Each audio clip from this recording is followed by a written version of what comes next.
Kabireza ngabiro ninge kelo kabuchala ira ko da sai ne ninge mana ko yugo kizine kini alu shachu ko misiri dorena ama ngage de tari ngabera ke kala tungani kundi be kala lu she rezezo na reir ko no mutat reir do hirnya gasingon reir ji jingo da ke urungon reir nya gasingon ira no razana ke jodu mangan ninge me no me ga ko da ngalu she ngakutoi na ko ana zonga lainta ko ana sai ne ke bumbumbe sisi rere sai ne ke bumbumbe raman rere na bayra kala nga zoa ge ma kal kal ko ani ko boto gina ka ba ko gujuran bar ngalu she a gerri ngate na me ani ba me a gerri be ba ninge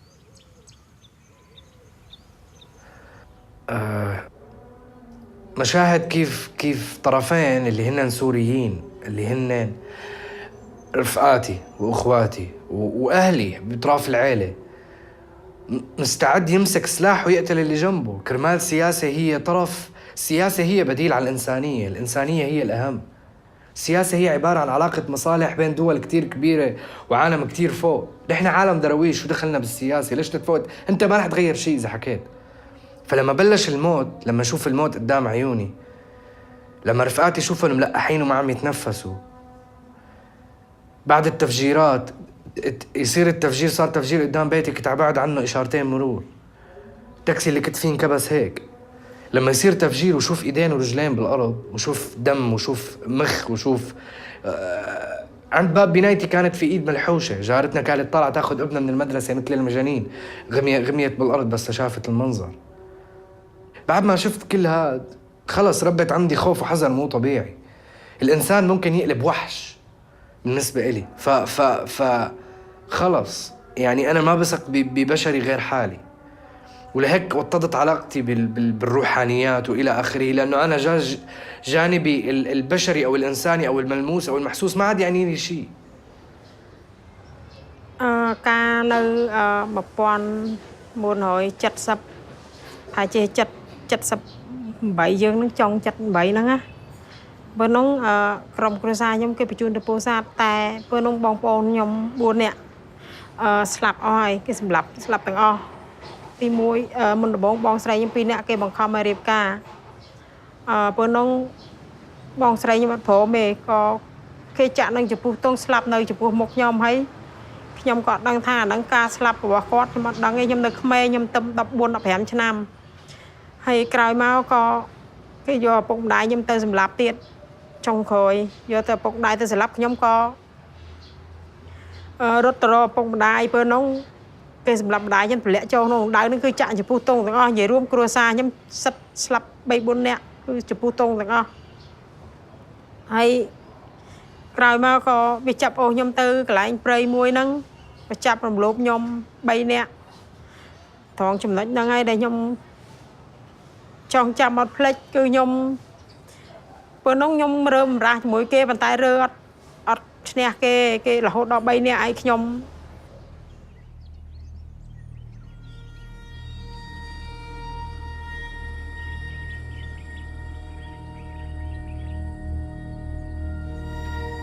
mu gihe cy'umwaka muri 1994 ikintu nibuka cyane ntashobora kwibagirwa ni ibyo nabonye muri icyo gihe uko umuntu yicaga undi umuntu akaza agatema undi kuko ikintu cyatuma ntabyibagirwa muri icyo gihe hapfuye umuryango wanjye mwinshi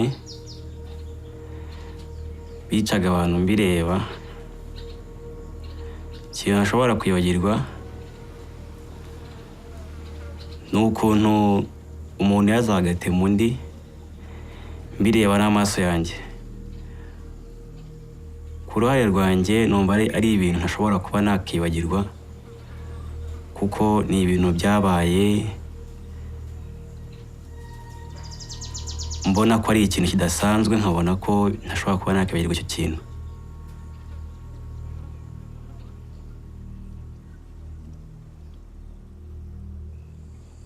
nubwo mu gihe cy'intambara nyine nari ndimo mvuga ikintu cyambabaje cyane. Ubwo twarahunze, maze guhunga mbese ntandukana n'ababyeyi.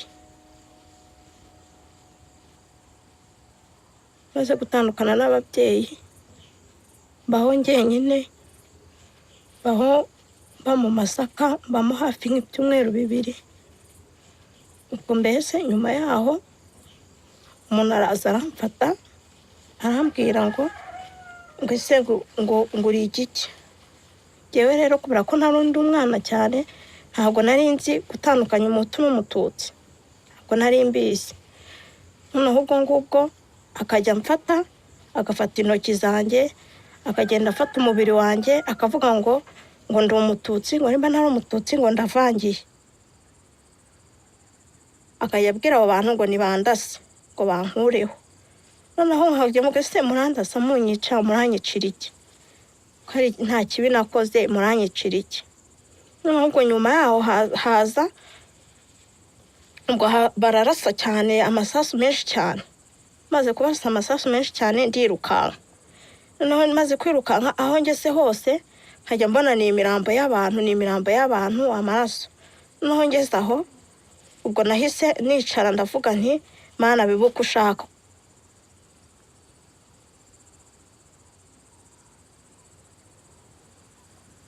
Nagira Imana nkarokoka.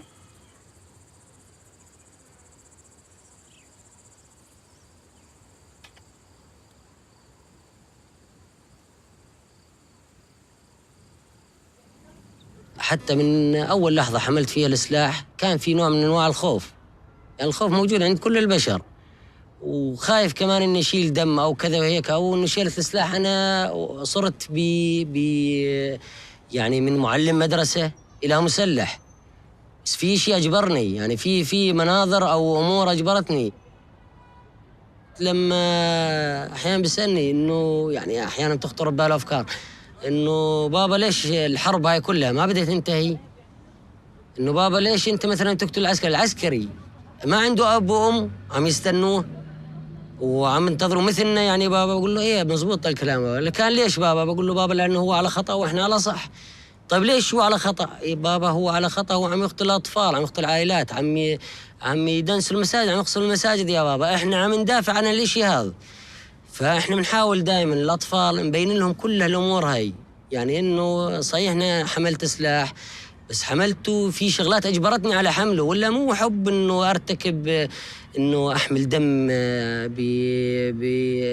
على رقبتي مدى الحياة وأحس بذنب إنه أنا قتلت إنسان.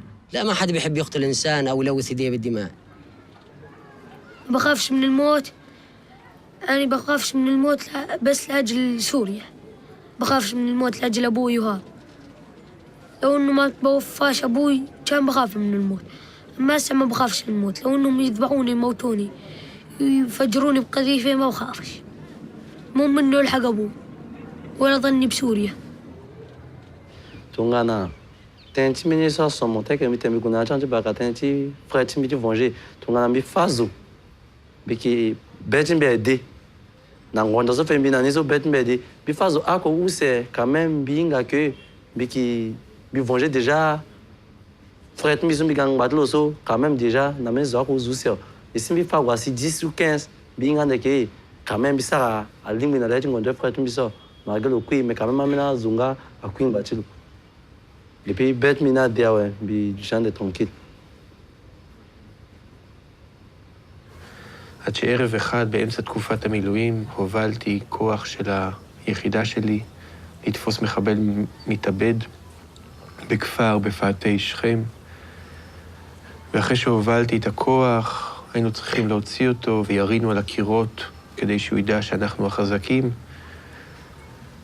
ויצאה מן הבית אישה עם ילדה לידיים וילדה קטנה לידה.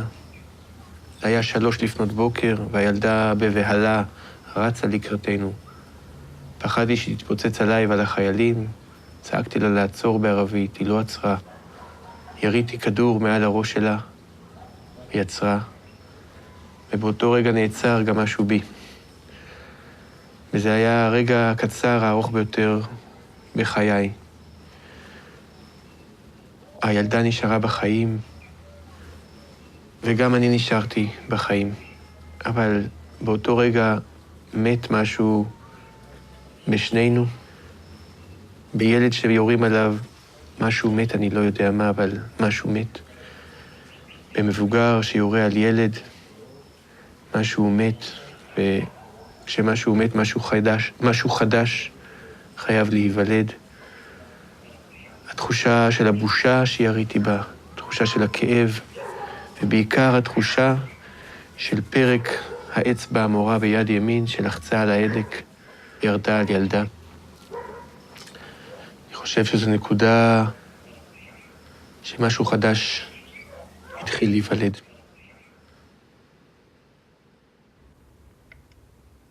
There was a moment, and the reason his face is always going to be with me. There was a moment when he looked at me, and our eyes kind of met, and at that moment, it was like everything else disappeared. There was no sound, and it was just two people looking each other in the eyes, and just for a moment connecting as like two human beings in an event that is beyond any of their control. But at that moment, he wasn't a terrorist, he wasn't an insurgent, he wasn't an Iraqi. He was a scared man, and he was asking me for help. From that moment on, the war changed for me. It became a little more scary, and it became a little more, I started to question decisions a little more. Because of that event,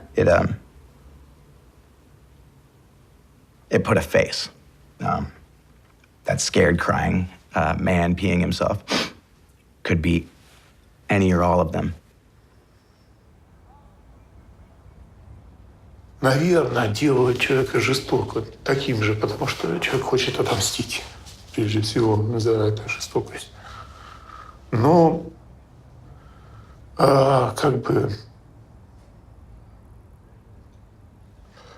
понимая все это и пытаясь сохранить все-таки в себе человеческое какое-то осмысление, вот это приходит потом, что после смерти нет покаяния, понимаете? И твой враг, которого ты поверг, которого ты убил, он перестал быть врагом. И приходит осмысление, что для чего это все, зачем мы убиваем друг друга, и конца этому не видно, понимаете? То есть человеческая натура, наверное, устроена так, что, убивая другого человека, человек потом все-таки приходит к мысли, что этого можно было все-таки избежать как-то. Потому что жить с этим потом не так-то просто.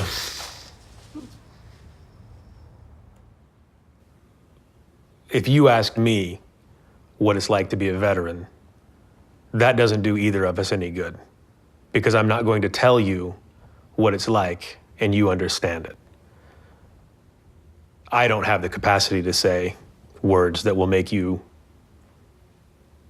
fear what I feared, or feel the exhilaration I felt, or the mundaneness of day-to-day missions when nothing happens for months on end, and then the adrenaline when something finally does and it's awful.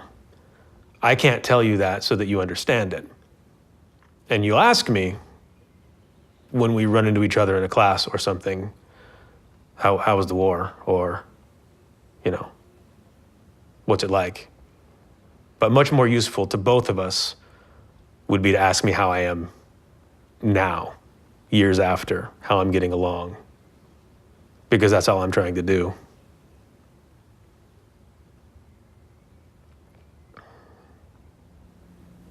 One of the most impactful things that will occur after being in combat is the feeling of killing another human being.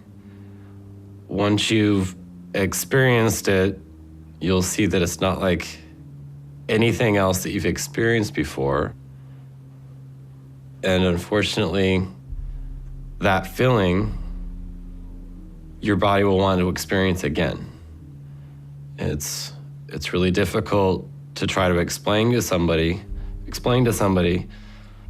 what that feeling's like.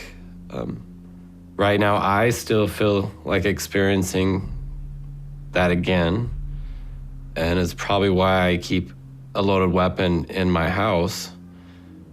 I yearn or desire for someone to try to hurt me or to break in or to give me an excuse to use that violence against somebody else again.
يعني ما بدنا يعني دم دم دم دم، بدنا ناخذ بالثارات. يعني ما عاد فينا، يعني ما عاد فينا نتحمل أكثر من هيك. 3 سنين على قتل وعلى دم، أبرياء عم تروح.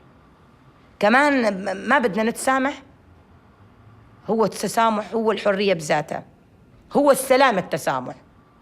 متى ما صفت القلوب خلص صفي كل شيء، ما عاد ظل في دمار.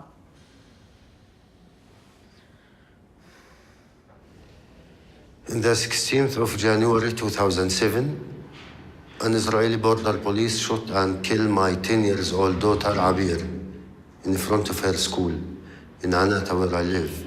She was with her sister and 2 other friends, 9:30 in the morning. In her head, in the back, from a distance of 15 to 20 meters, by a rubber bullet. Abir wasn't a fighter. She was just a child. She don't know anything about the conflict, and she is not part of this conflict. Unfortunately, she lost her life because she's a Palestinian.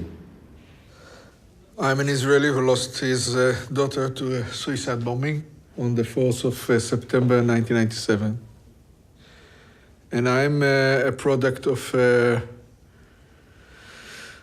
an education system.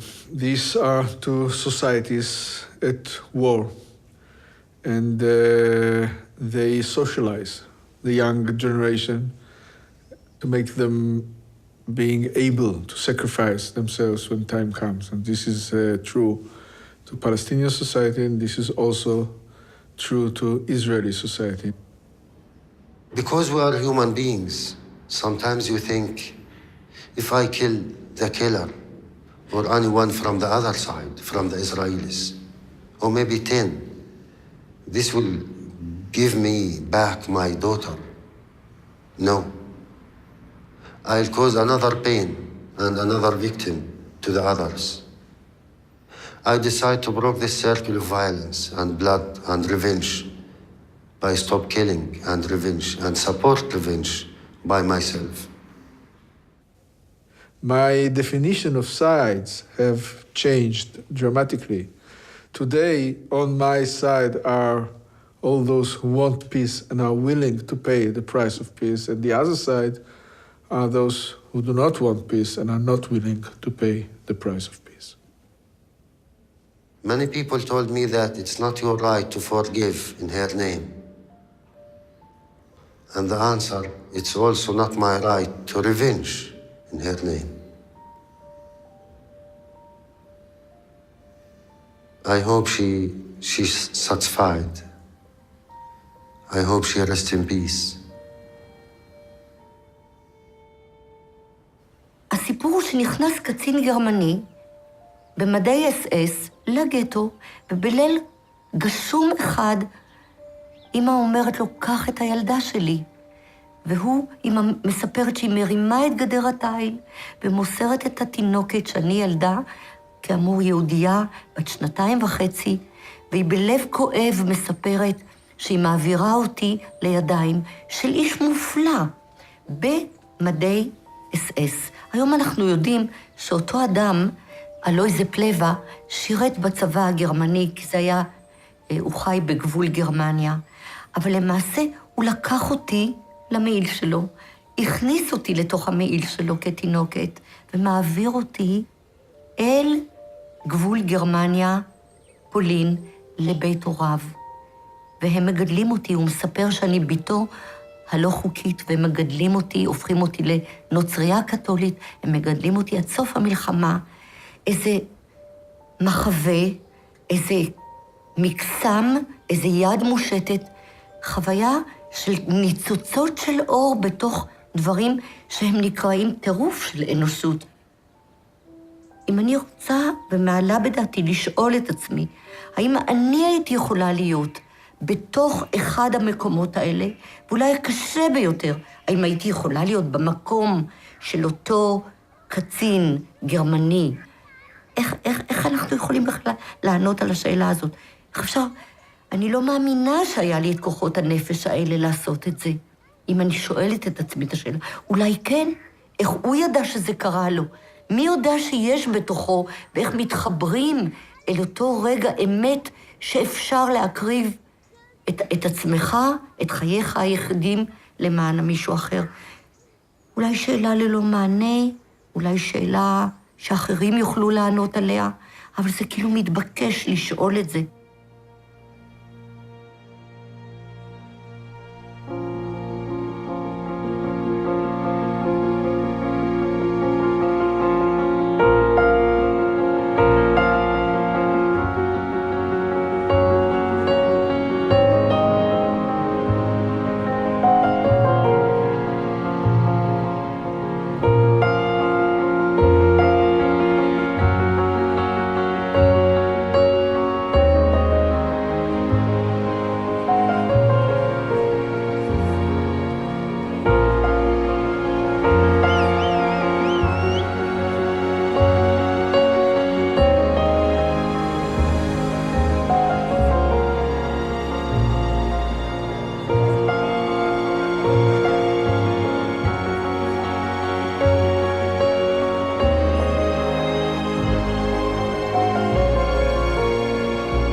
why there's so much hatred in the world. Why people have to kill.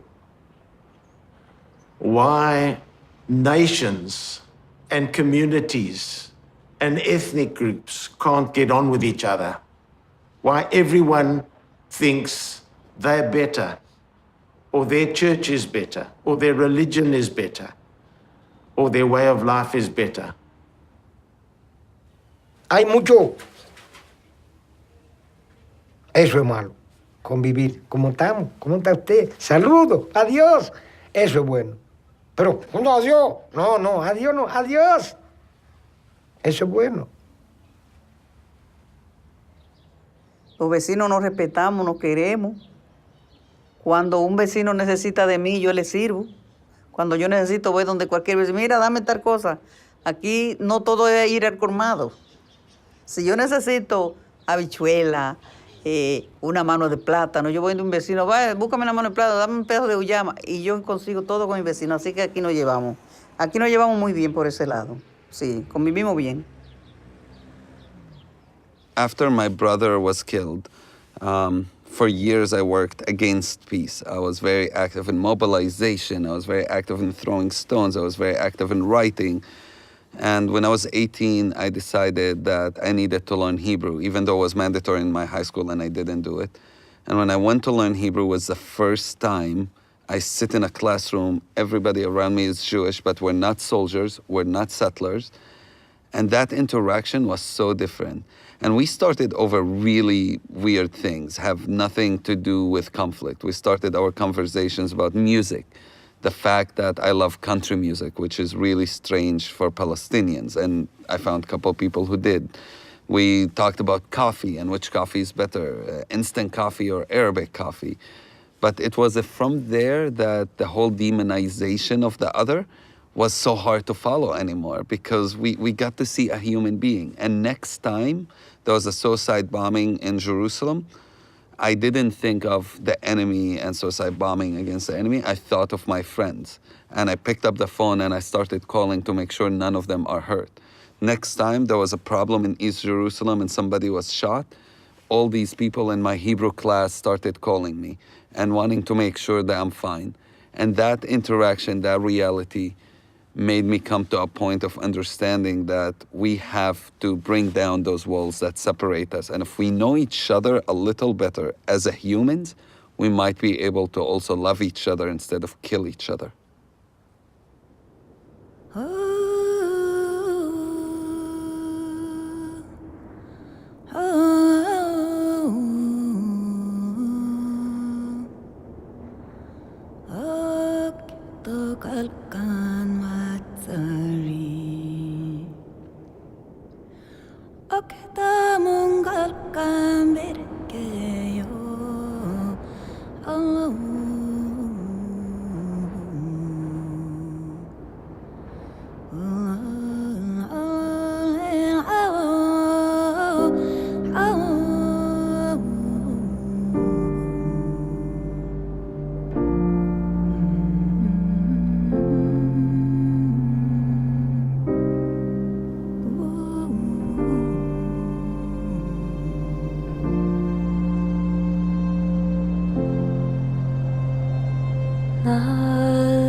I am gay. And I've liked girls ever since I was a little girl. And I kept it a secret from my family. And my dad, I remember when Ellen DeGeneres came out, it was the first time I ever heard of the word gay before. And my parents were talking about it. And I asked my dad, Dad, what is gay? And he goes, it's a girl who likes another girl and they're going to hell. And so I said, okay. And I walked straight up to my room, closed the door very quietly, and then I bawled my eyes out into my pillow. And I prayed to God every day to please let me like boys. Please make me straight, because I knew I liked girls. And so I tried pretending I liked boys and stuff, but I never did. And then I met, to me, the love of my life. And her name was Jen. And gosh, it was just like my world changed. And I didn't really care about anything else. I just knew I wanted to be near her. And that was love to me. I don't even identify as gay because I'm not sure what its relevance is. I'm a man who loves somebody, and I'm a father, I'm a brother, I'm a pain in the ass, I'm lovely, I'm terrible, I'm lots of things. And it's not the gender of the person that I love that defines me, it's the quality of my loving that defines who I am. So the fact that I love a man says nothing about me. The power, the passion, the strength, the purpose, the integrity of the love that I have for Paul says everything about me. It wasn't easy for me to be with a woman in my country because, first of all, women who are with other women will be raped, will be killed, because men will think you are a waste. Men will want to correct you and rape you to become a woman. So also for me, for somebody who was married and actually come out of marriage and actually take that decision was actually a very difficult thing to do. And also as a mother, to actually have to explain that to my son, that I am now going to be with a woman and my family. So it was really a huge step to take, even my in-laws. So there were just so many things, and the society. But at the same time, I had to listen to my voice because I live once. J'ai vécu dans le mensonge. Et j'ai de nombreux défauts, comme tout le monde, mais parmi ce que j'estime être plutôt une qualité, je suis quelqu'un de franc, de direct, de transparent. Donc ça m'a été particulièrement difficile de vivre ces 30 années dans le mensonge.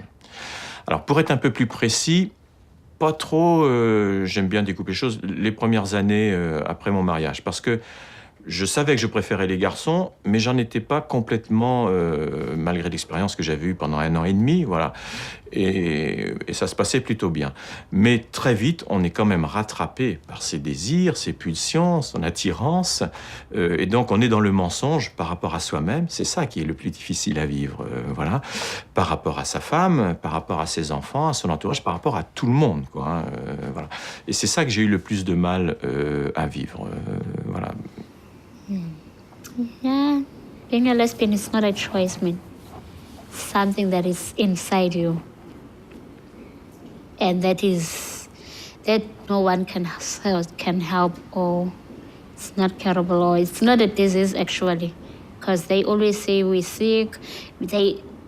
Our families even take us to the doctors, to the sangomas, but you just stay there.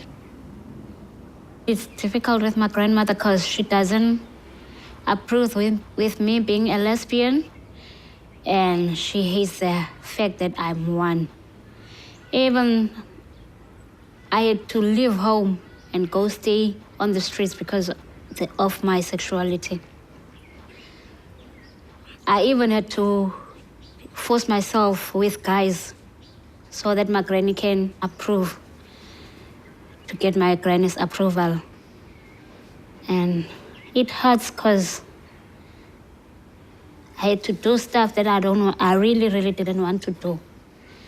Even though I did that, I even asked a friend of mine who is a dude to pretend as if he's my boyfriend.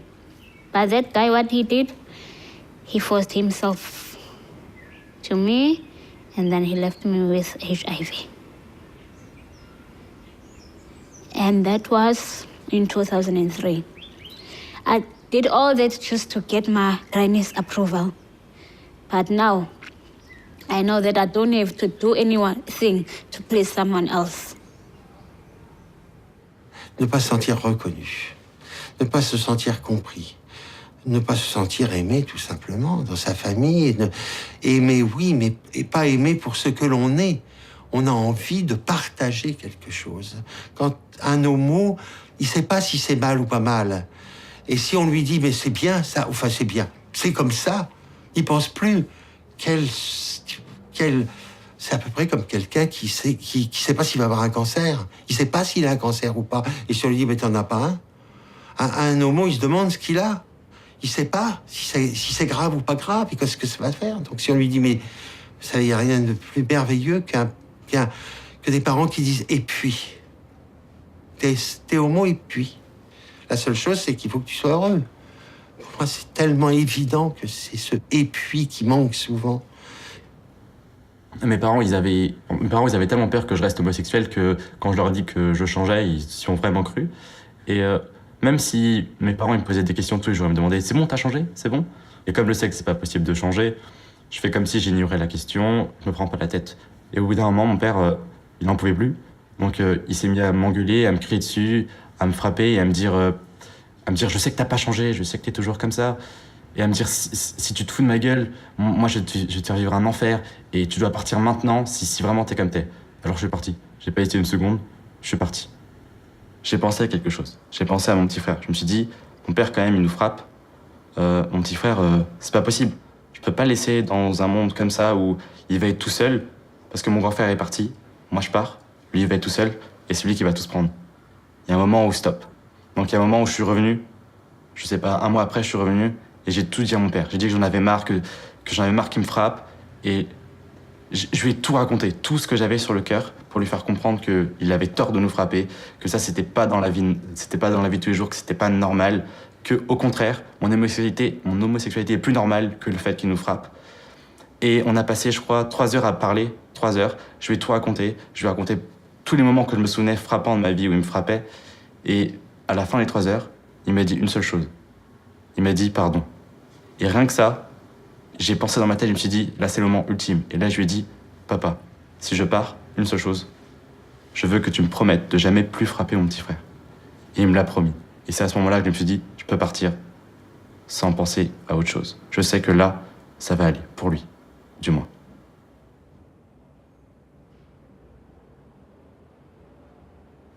I have a son who's now 31 years old, who I love very much. He's gay, a gay man, and the day that he came out was quite significant. I knew that he was struggling with something.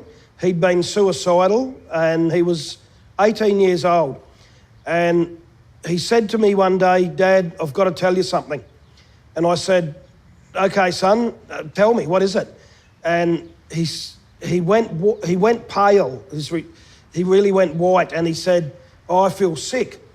And my heart really went out to him. And at that moment, I kind of knew that he was going to tell me he was gay, although I hadn't made that connection because he's quite masculine in his traits. But just at that moment, I had a sense that that's what he was going to tell me.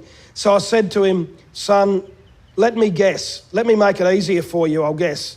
And he said, "Yeah, okay." And I said, "You're going to tell me you're gay, aren't you?" And he went, "Yes, I am." And I just really, really felt for him because it was such a struggle for him to tell me that. And everything sort of made sense because he didn't want to be gay, and that's why he'd been suicidal.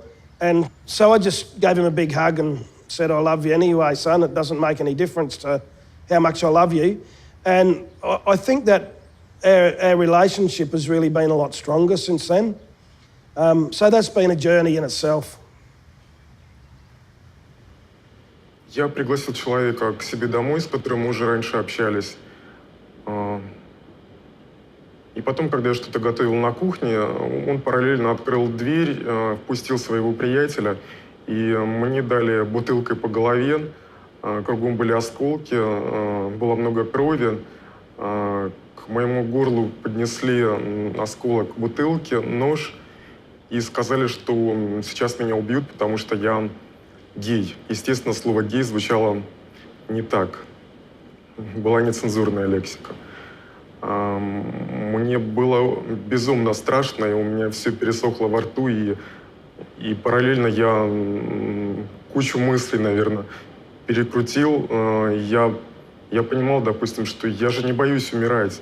Почему мне так страшно? И я понял, что я просто не хочу умереть сейчас. Я вспомнил, как годом раньше я был на похоронах своего знакомого, которого убили, потому что он был геем. Я вспомнил те случаи, когда действительно убивали людей. Мне стало очень страшно.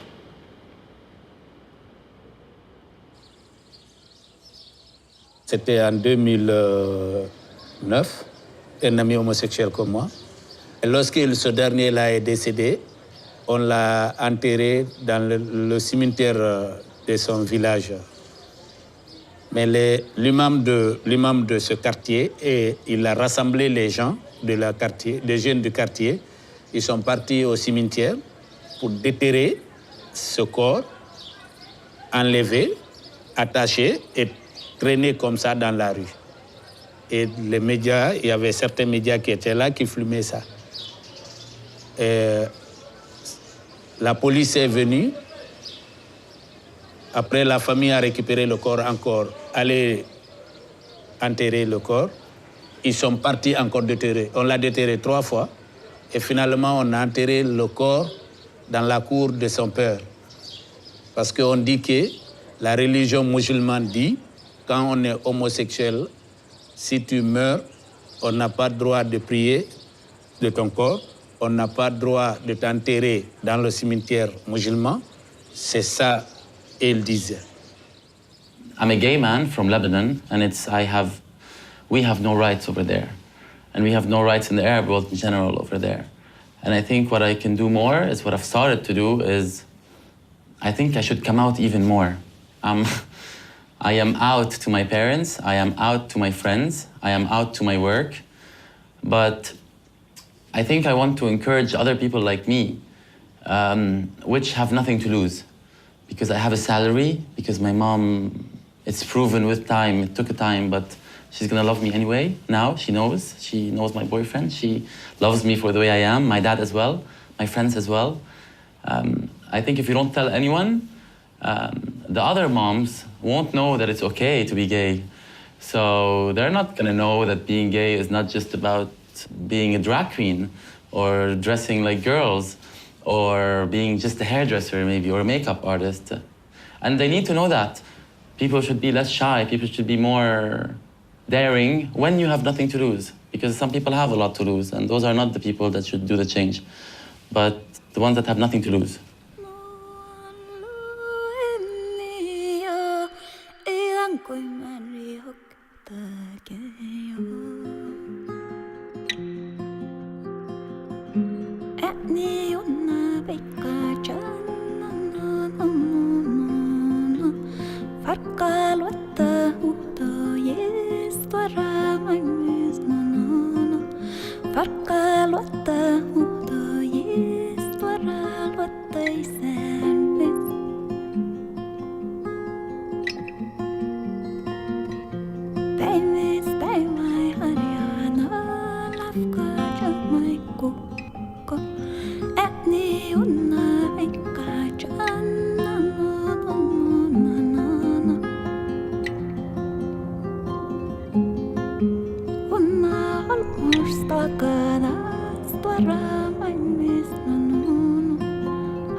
Rahka wa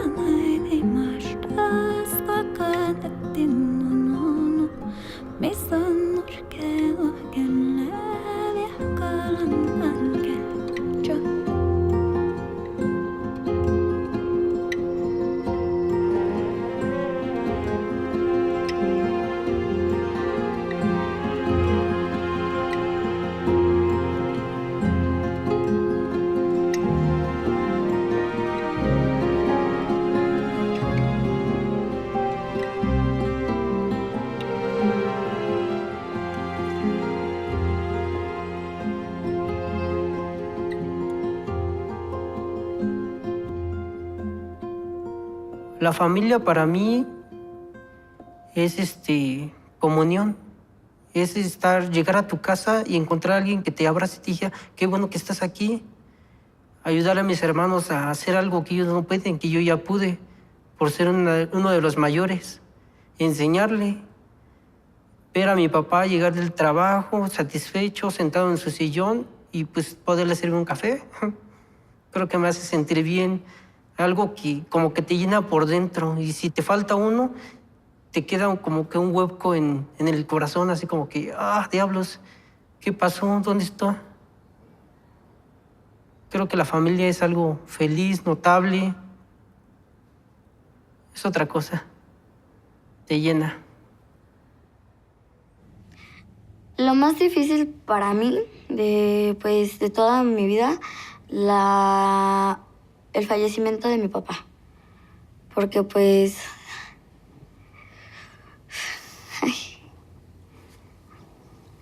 me quiero llorar.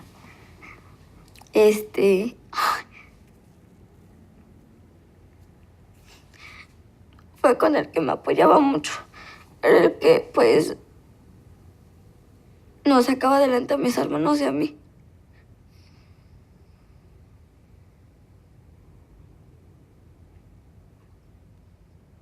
Lo que nunca podría perdonar sería a mi madre, porque haberme vendido no fue una buena idea. Si ella tuvo algún problema, lo hubiera aceptado, pero no fue conveniente que ella me vendiera, porque somos sus hijos y le dolió tenernos. Y pues eso es lo que nunca yo perdonaría.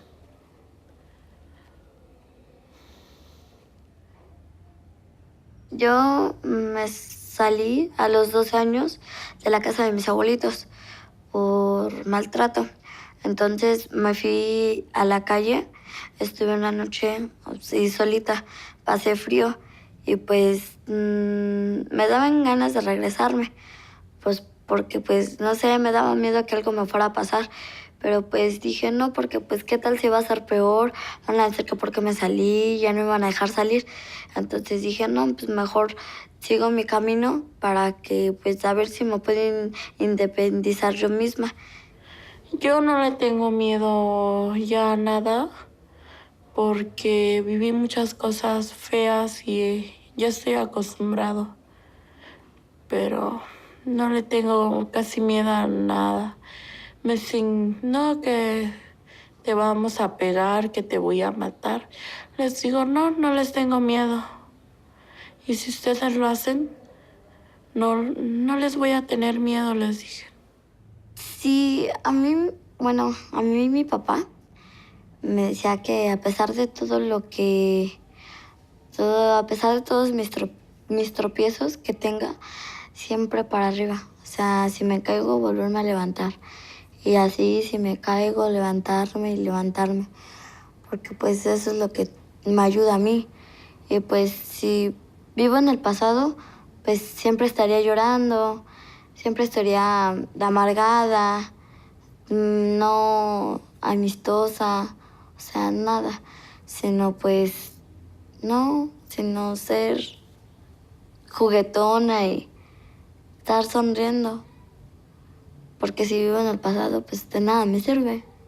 Si no, hay que vivir el presente.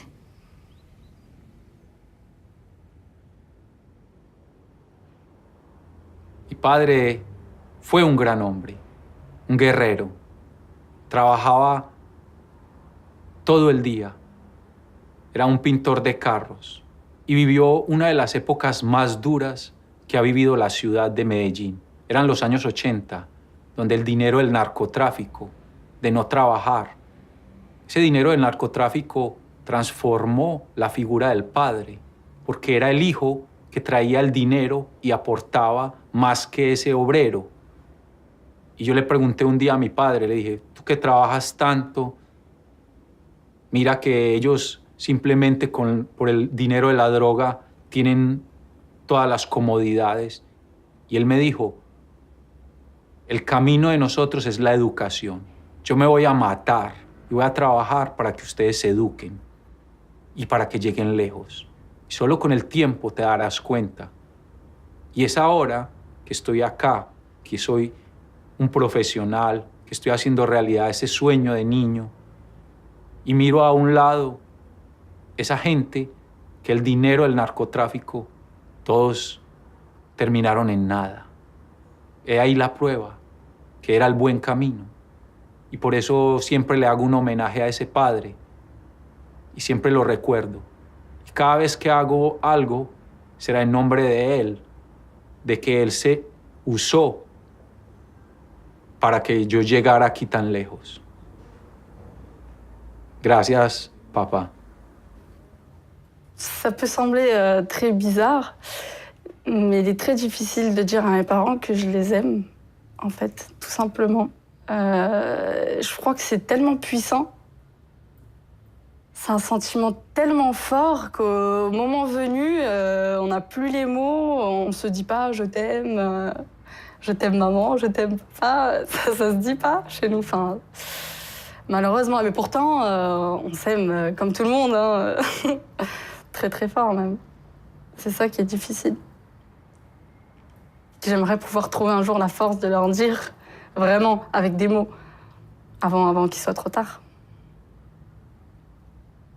When I got back from Iraq and my good friend was killed, his mother did not have any other children, you know. He had come from a family that had divorced. His father had a whole nother family and children with his new wife, but his mother didn't. And it was really difficult because I felt responsible for his death in a lot of ways just because I was in charge of him. So I would always call her on his birthday and on the holidays.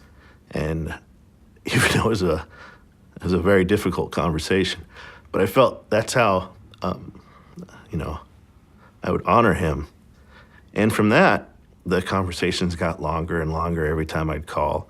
And then pretty soon, you know, she's coming over my house or I'm going over her house. And then when I got married and had my daughter, we just decided that, you know, she would be her granddaughter, you know, so now she has a family. And I guess that's what family means.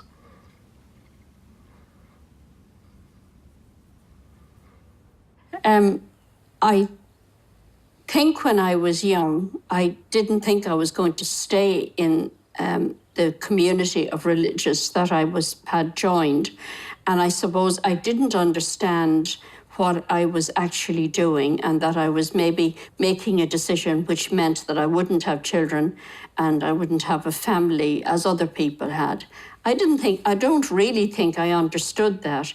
But later in life, I had a sister who died of cancer, and when I saw her family, I realized that when I died, there wouldn't be anybody to mourn me in the same way. Sorry.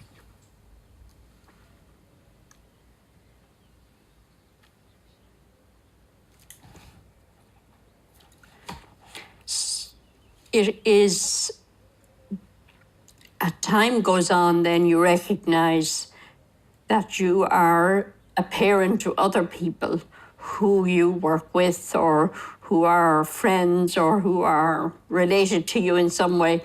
So even though you haven't your own family, you have family.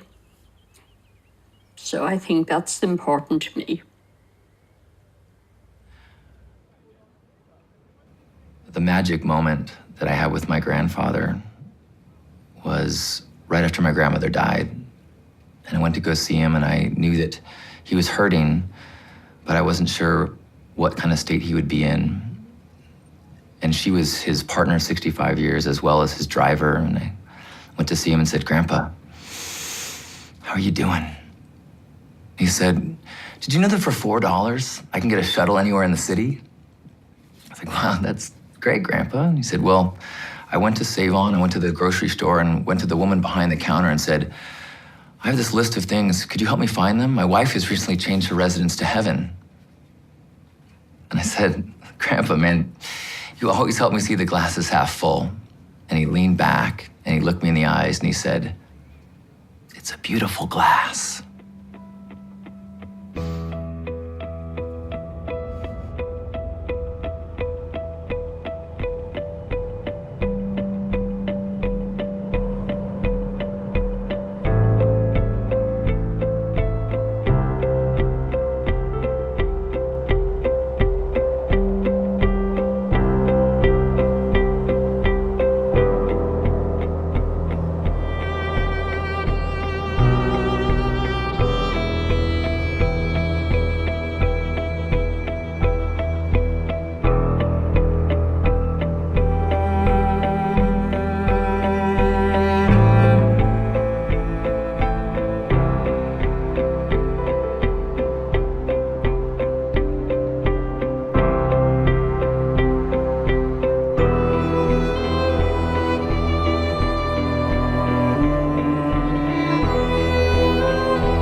Этот ребенок, которого я ждал, я сына ждал всю жизнь. То есть у меня были старшие девчонки, и я ждал помощника.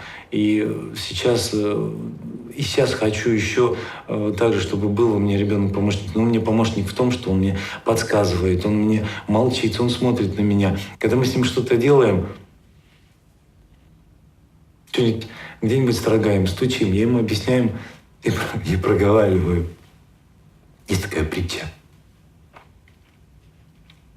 Когда Господь сидел и распределял, кому, какого ребенка, в какую семью отправить, ангелы сидят и говорят: Господи, почему ты этого тяжелого ребенка отдаешь в такую семью? Им так хорошо, они живут счастливо. Зачем им это? А он говорит: это мне для того, чтобы они могли ему донести, что есть я. Листочек на дереве, ветер. И я постоянно проговариваю ему.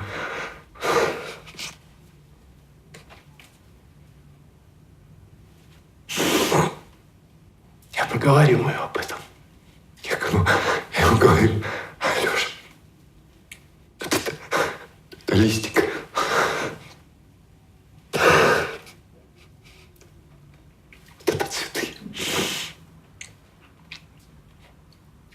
Это радость. Мы с ним выходим ночью. Я ему объясняю, что такое звезды.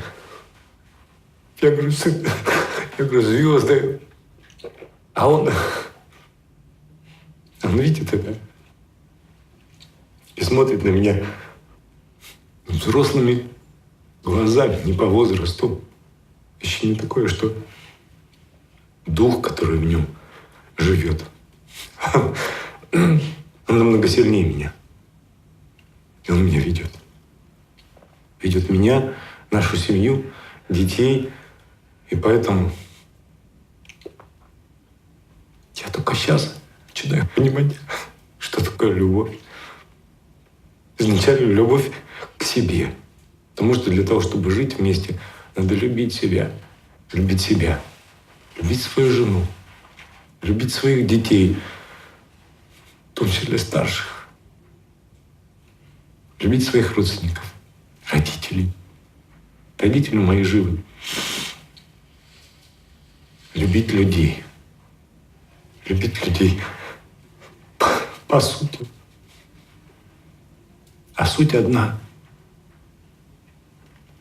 Тут только любовь может спасти этот мир.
صوفی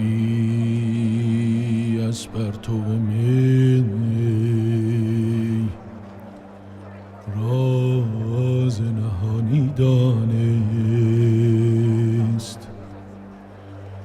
گوهر هر کس از این لعل توانی دانست.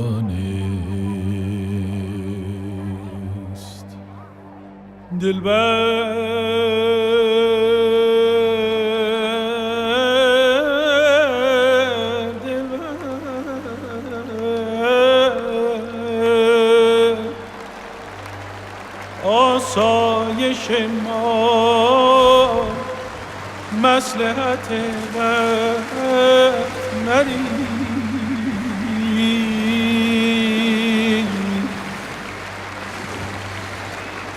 هر که غارتگری باد خزانی داد. Betul pilih mana, apa? Betul pilih tasia. Cuma kamu lene pani, cuma lene pani mu, ledi nido. Cuma mu ni pakoni, sapali mata tekele ba, mata tekele nino, nino pucha, nino, ni teni, tu qua tadi. Aku mula cuma misi lah nanti kui, cuma ni.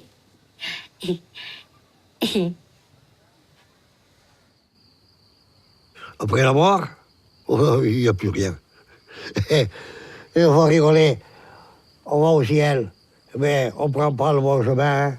Quand on va à la terre, on va au ciel, on ne prend pas le bon chemin. Alors, je ne pense pas qu'il y ait une vie après la mort, moi. Je n'y crois pas du tout à ça.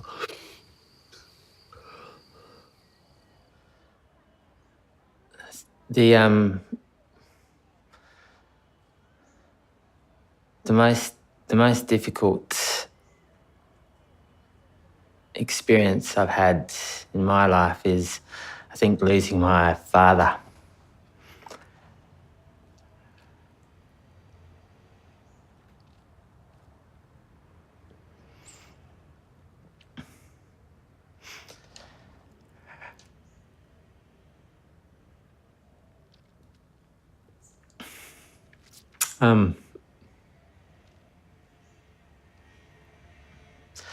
I remember he only died recently, and he was such an important person to me. Because I think, he taught me how to live and enjoy life. And,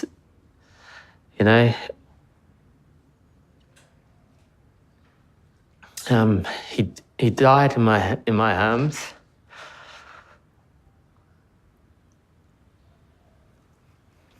And I remember just before he died feeling this coolness, the warmth of his body just disappearing, and this coolness just enveloping it.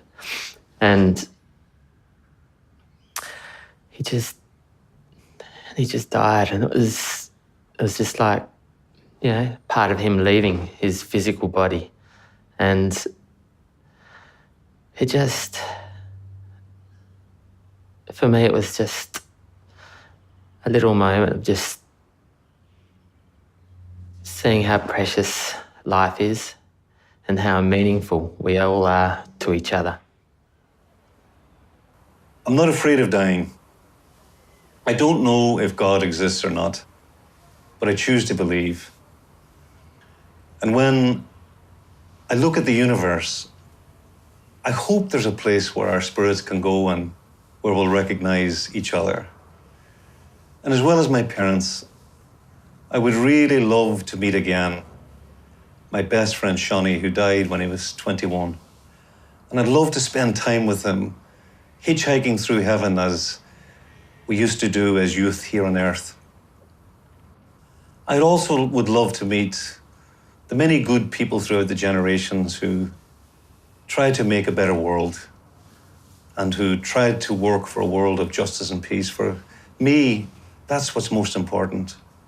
And indeed, when we look at the great religions and philosophies and ideologies, and when we try to simplify the complex dogmas and theologies, it all comes down to love. So I hope my spirit is taken up in a great ballet and a great cosmic dance of love, where there's no more suffering and there's no more sorrow, where we can no longer hurt or be hurt, and where we can truly celebrate the great gift of consciousness, the great gift of being, the great gift of life.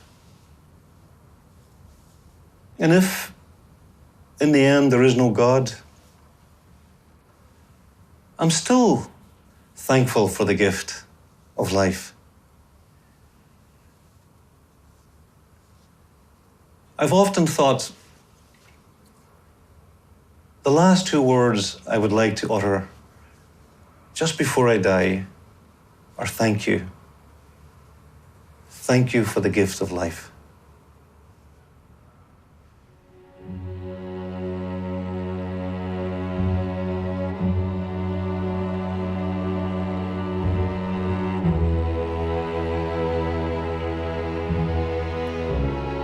Y el sentido de la vida,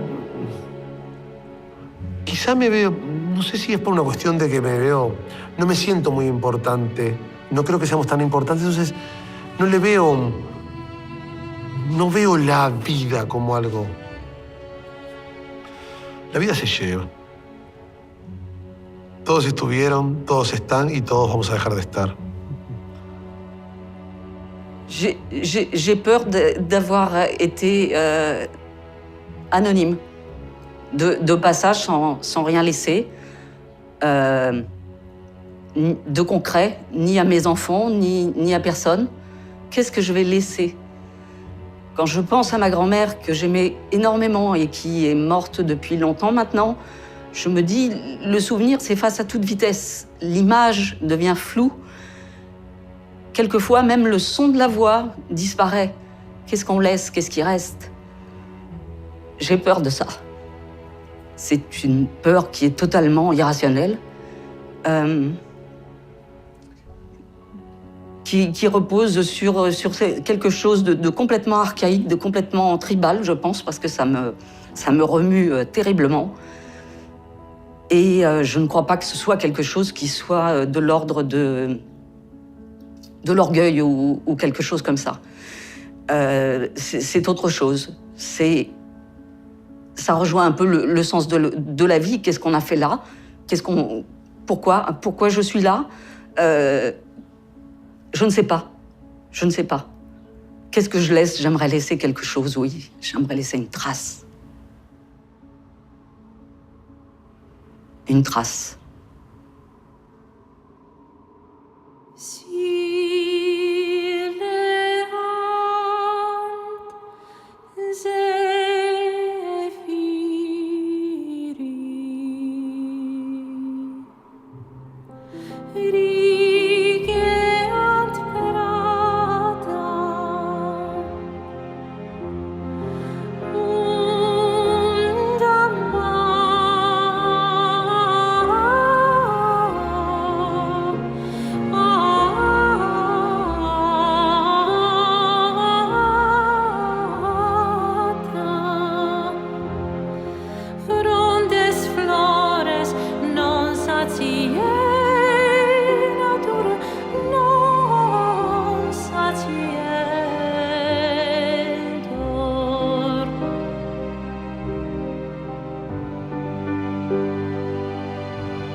He said, you have to go back to your country. I said, where is my country? I don't have a country, man. It's a killing ground.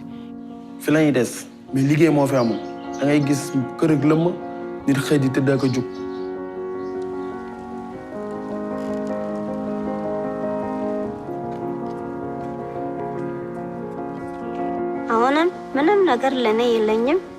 አሁን ትንሽ መሬት ያለች እሷ ላይ ጎደሬ ምናምን በዛፋይ ቆፍሬ እበላለሁ። It is completely unacceptable to me to see how closely the affluence of the few is tied to the misery of the many.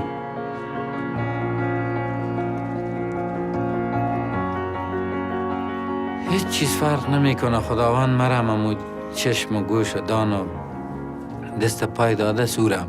منتها یک چیز فرق میکنه که یک آدم علمش بالاست، خوانده است، من نخوانده. Losing half of my body has forced me to balance the other areas of my life in a mental and spiritual manner. Счастье, когда внуки бегут навстречу и своим ангельским голосом кричат «Бабушка!». Вот именно когда бабушка кричат, а не бабушка, когда повзрослеет. Это тоже счастье. Me being 15 with a life sentence, what can be the meaning of my life? That is a hard question.